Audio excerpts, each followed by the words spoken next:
Hello again.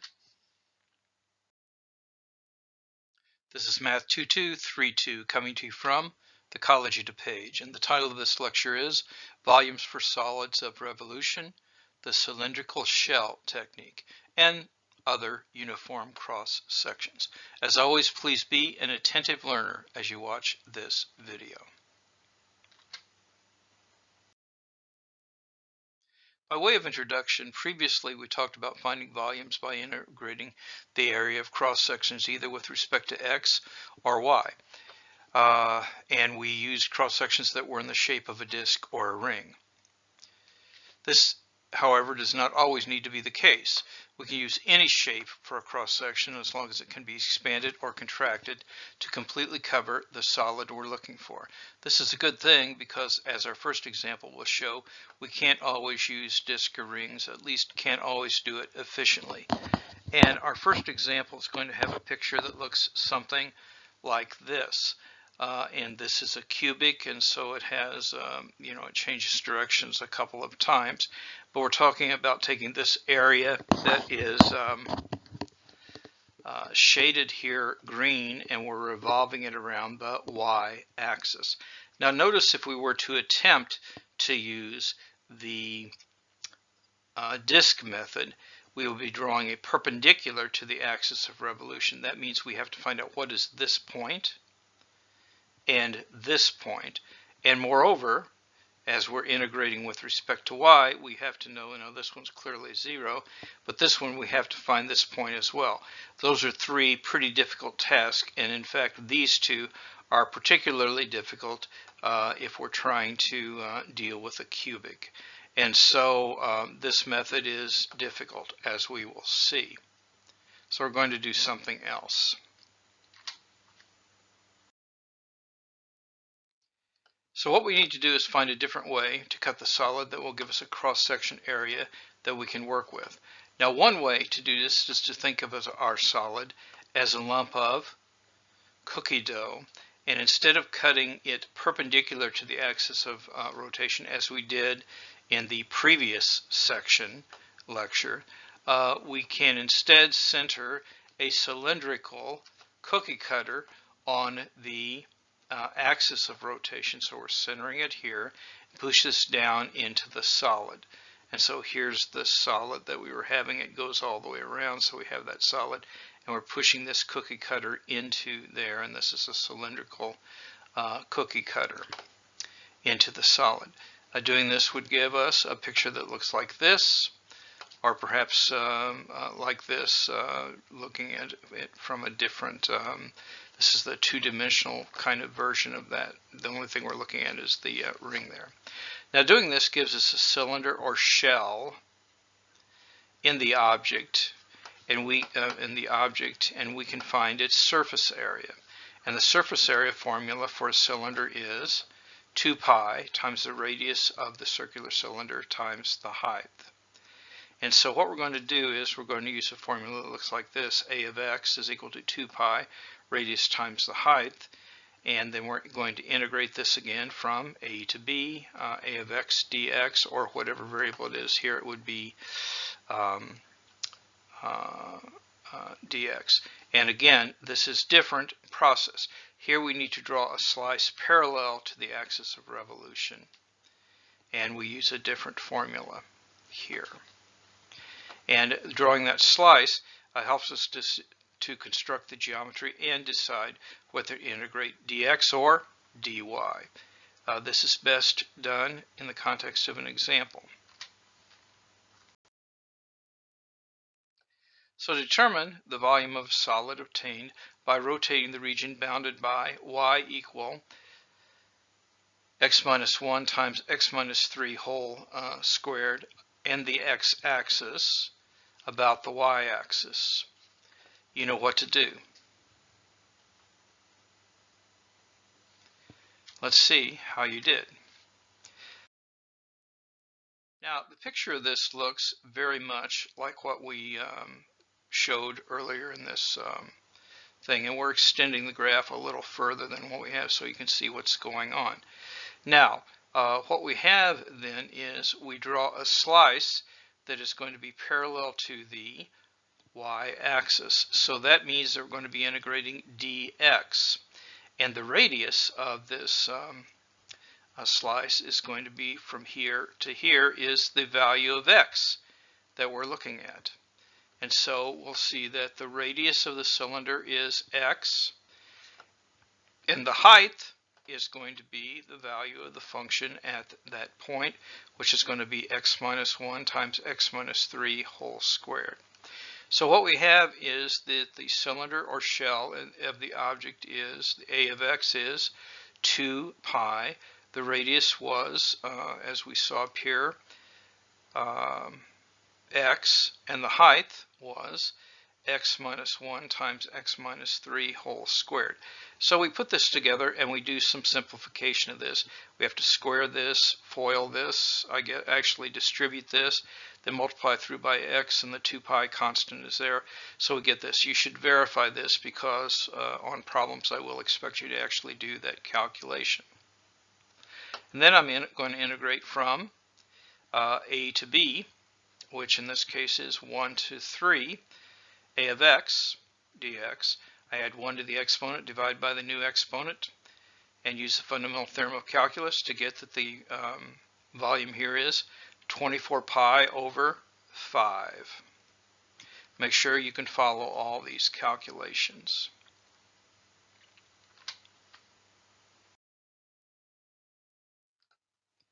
Now the method that we used in this example is called the method of cylinders or the method of shells, and sometimes people call it cylindrical shells. So the formula in this case will always be a is equal to 2 pi radius times the height. Now there are some important differences between this method and the previous method, and we should note these. First, the rotation about a vertical axis will give an area that is a function of x, and rotation about a horizontal axis will give an area that is a function of y. Again, you're drawing this slice parallel rather than perpendicular to the axis of revolution.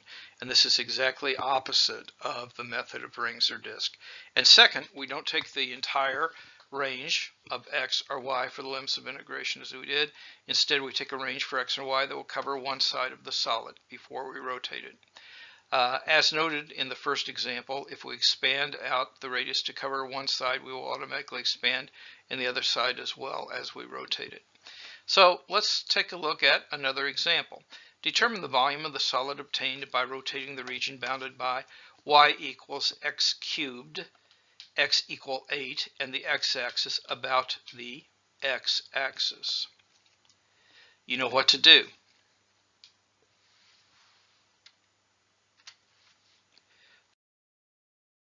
See how you did. So this is a picture of y equals x to the third, and we're rotating about the x-axis, and so this is the picture you get. Now we want to use this using the shell method in this section, but this problem could equally well be done using the disk method. Okay, now but we're rotating around the x-axis, and so we're using the shell method. So that means we're drawing a slice parallel to the axis of revolution. So since this curve is, and I'm doing a little bit of simplification here, since y is equal to the cube root of x, that means that x is equal to y cubed. So this distance here is going to be y cubed because x equals y cubed. This is x equal 8, so that means this distance of the cylinder is 8 minus y cubed. You want to think about that. And that is going to be the width of the cylinder. The height of the cylinder is going to be the value of y. Okay, so that means we're taking a of y in this case is 2 pi times the radius, which is, the radius is y. That's the radius of the cylinder. And this is the height of the cylinder, or width, I guess I'm saying here, is 8 minus y cubed. And if I simplify that, distributing the y, I get this. And I'm going to be integrating this from c to d. Now, I go from, in this case I'm doing y, so y is going from 0 to 2. I get this by setting those two values equal, and I find out that it is at 0 and 2. So it is 2 pi, the integral from 0 to 2, 8y minus y to the fourth, and this is dy. Adding 1 to the exponent divided by the new exponent and using the fundamental theorem of calculus, I find out that this is 96 pi over 5. Again, make sure you follow these calculations. I did say this could be done maybe even easier using the disk method, and again the directions were to use the shell method, but the disk method, if I draw it perpendicular to the axis of revolution, then I'm going to have a formula pi r squared. I go from 0 to 8, I'm integrating dx, and that is pi r squared, and if I square x to the 1/3, I get x to the 2/3. If you do that calculation, you again get 96 pi over 5. I think this might actually have been easier doing it this way.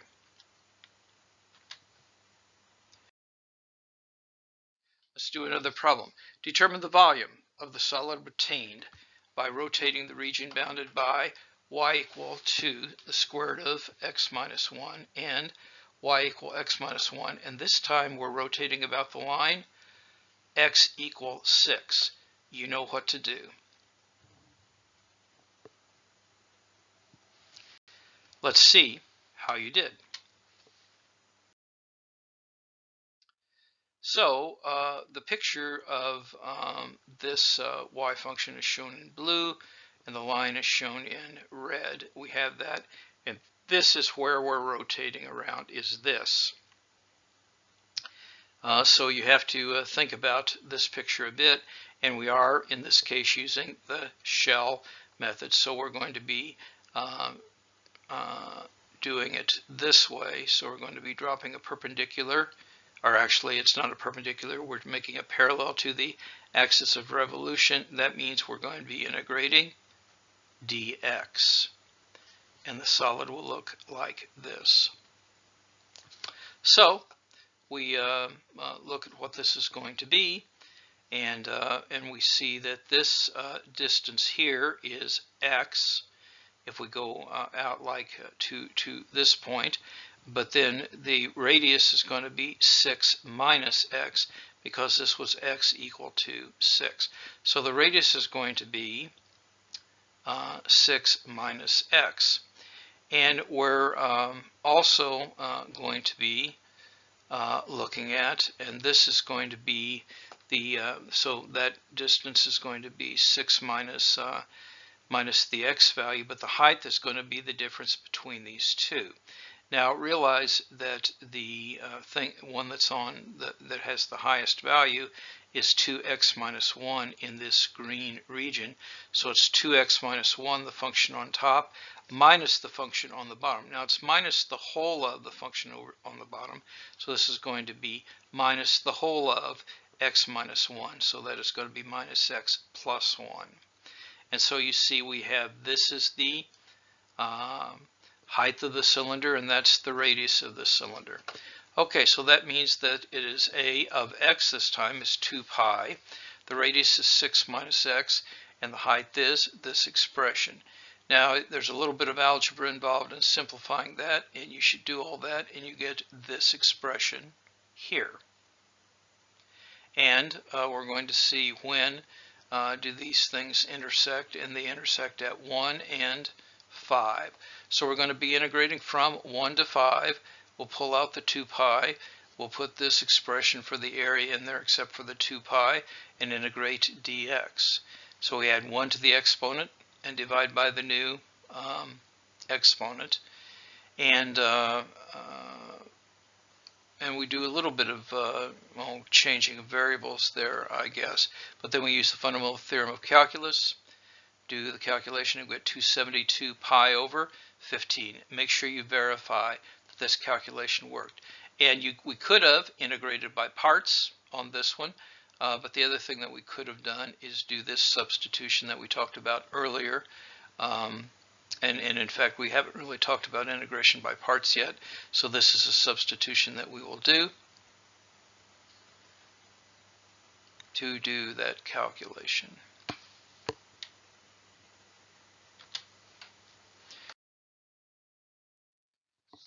Another example, determine the volume of the solid bounded by x equal y minus 2 whole squared, y equal x, and the line y equal minus 1.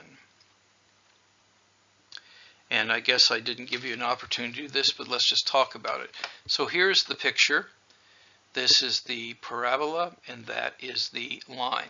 Now realize that when we're talking about x values, that the line is going to have a higher x value than the parabola on that range. And we can also look at where it intersects. In fact, let's start there. So where do these intersect? These intersect at 1 and 4. I set the two y values equal to find out where it intersects. And here's where I'm doing the rotation around. So this goes around that. This is the cylinder that we get.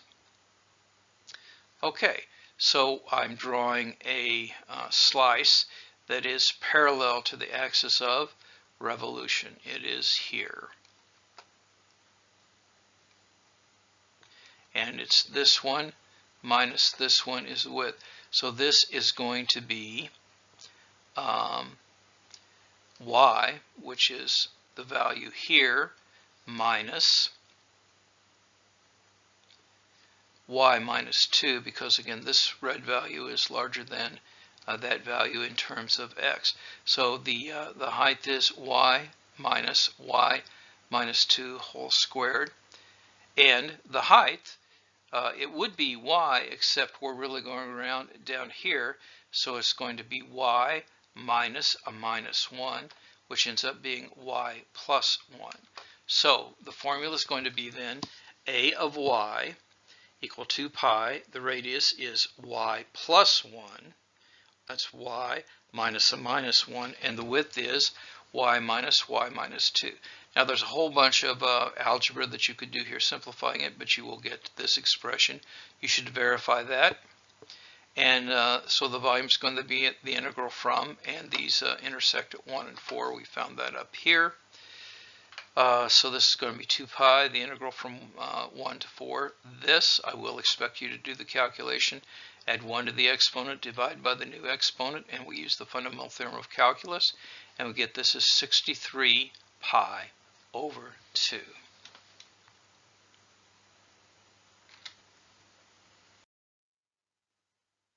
Now sometimes we have different kind of solids, and let's look at a couple of examples of those. So find the volume of the solid that's shown in this figure.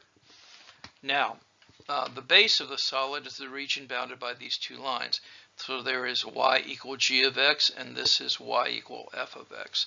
So those are the boundaries that we have down there, and you can see we have a triangle going on. And these are the equations for those two lines. And we're also looking at x equaling 0. So there's where x equal to 0. And the cross sections. So if we take a cross section of the volume perpendicular to the x-axis, are equilateral triangles. So you see we get an equilateral triangle there. The next cross section we get is a bigger equilateral triangle, and so on and so forth. We want to find this volume. You know what to do. Let's see how you did.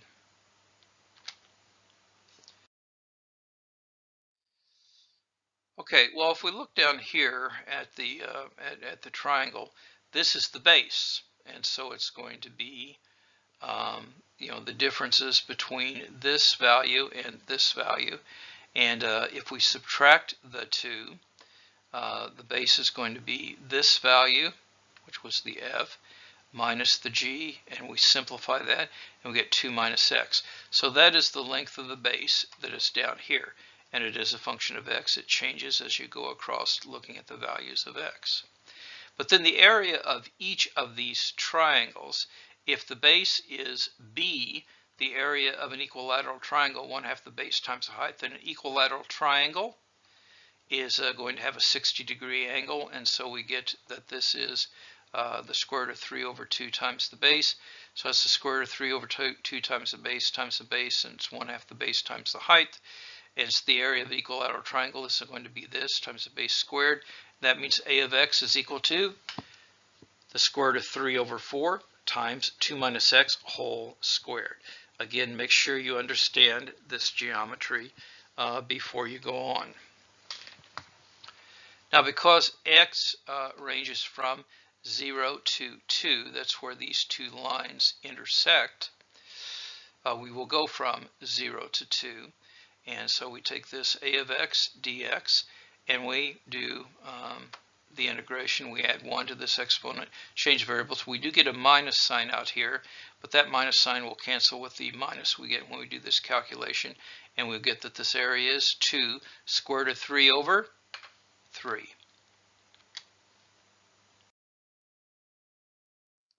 We can also use this to prove geometry formulas. The volume of a pyramid with a square base is V is equal to 1/3 h times capital B, where h is the height of the pyramid and B is the area of the base. You know what to do. Let's see how you did. In fact, this is the way many of your geometry formulas are proven by these integrations. Okay, so here is the picture. So if you intersect the pyramid with a plane parallel to the base at height y, you get a square cross section whose sides are length b prime. And if we look at the similar triangles, this triangle here compared with the big triangle down here, you have that corresponding parts are proportional, so that b prime over b is h minus y over h. And so we can solve for b prime and we get this. So that is b prime. So that's what we have for this slice that is right here, where b is the length of the sides of the base.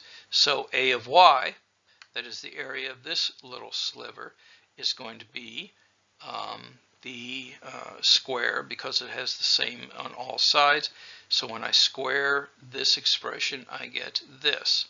And now we're going to integrate from 0 to h, because we're saying the height is h. And so we'll plug that in, and we integrate. Now b squared over h squared are constants here, so I can pull them out. I'm integrating this with respect to y. I add 1 to the exponent, divide by the new exponent. When I change the variables, I will get this minus sign. So it ends up being positive. And we do the calculation, and we get that this is 1/3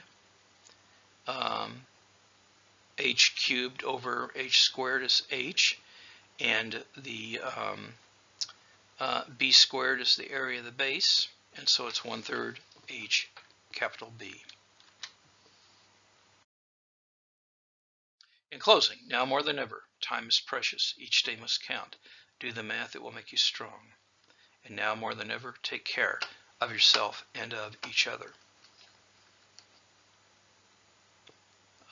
God bless you all.